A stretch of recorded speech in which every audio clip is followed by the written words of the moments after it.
ইরানের পারমাণবিক সক্ষমতাকে পুরোপুরি পঙ্গু করে দেওয়ার দাবি করার পর এবার সমৃদ্ধ ইউরেনিয়াম নিয়ে নতুন হুঁশিয়ারি দিলেন মার্কিন প্রেসিডেন্ট ডোনাল্ড ট্রাম্প।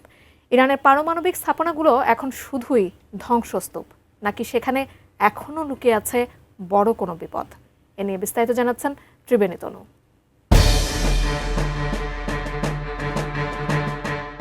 ইরানের সমৃদ্ধ ইউরেনিয়ামের ওপর মহাকাশ থেকে নজরদারি শুরু করেছে পেন্টাগন। মার্কিন প্রেসিডেন্ট ডোনাল্ড ট্রাম্প স্পষ্ট জানিয়ে দিয়েছেন, সেই ইউরেনিয়ামের কাছে কেউ যাওয়ার চেষ্টা করলেই তাকে উড়িয়ে দেওয়া হবে। তার দাবি, ইরানের সমৃদ্ধ ইউরেনিয়াম এখন মার্কিন বাহিনীর কঠোর নজরদারিতে রয়েছে এবং এর ধারের কাছে কাউকে ঘেঁষতে দিবে না যুক্তরাষ্ট্র। 10 মে স্কাই নিউজকে দেওয়া এক সাক্ষাৎকারে ট্রাম্প জানান, ধ্বংসস্তূপের নিচে থাকা ইউরেনিয়াম নিয়ে চিন্তার কিছু নেই, কারণ যুক্তরাষ্ট্রের স্পেস ফোর্স সার্বক্ষণিকভাবে সেই এলাকা পর্যবেক্ষণ করছে। ট্রাম্পের ভাষায়, কেউ যদি ওই স্থাপনার কাছাকাছি যায়, আমরা তা মুহূর্তেই জানতে পারবো এবং তা উড়িয়ে দেব। এমনকি অনুপ্রবেশকারীর নাম, ঠিকানা এবং ব্যাজ নম্বর পর্যন্ত স্পেস ফোর্স বলে দিতে সক্ষম।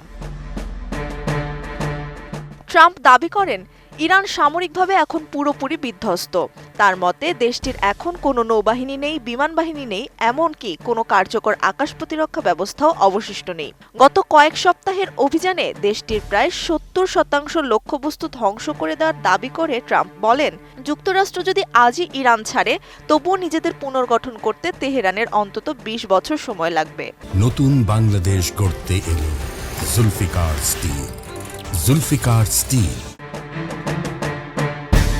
সামরিক অভিযান সম্পর্কে ট্রাম্প জানান, যুক্তরাষ্ট্রের কাজ এখনও শেষ হয়নি। তিনি বলেন, তারা চাইলে আরও 2 সপ্তাহের অভিযান চালাতে পারেন। এটি হবে কেবল চূড়ান্ত কিছু ফিনিশিং টাচ।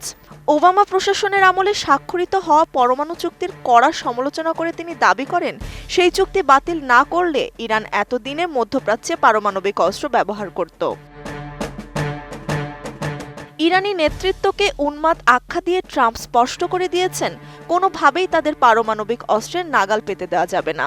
তেহরানের পক্ষ থেকে চুক্তির প্রস্তাব দেওয়া হলেও ট্রাম্প এখন আর তাদের কথায় ভরসা রাখতে নারাজ। বিশ্লেষকদের মতে, ট্রাম্পের এই স্পেস ফোর্স নজরদারির ঘোষণা ইরানের ওপর মনস্তাত্ত্বিক চাপ সৃষ্টির এক নতুন কৌশল।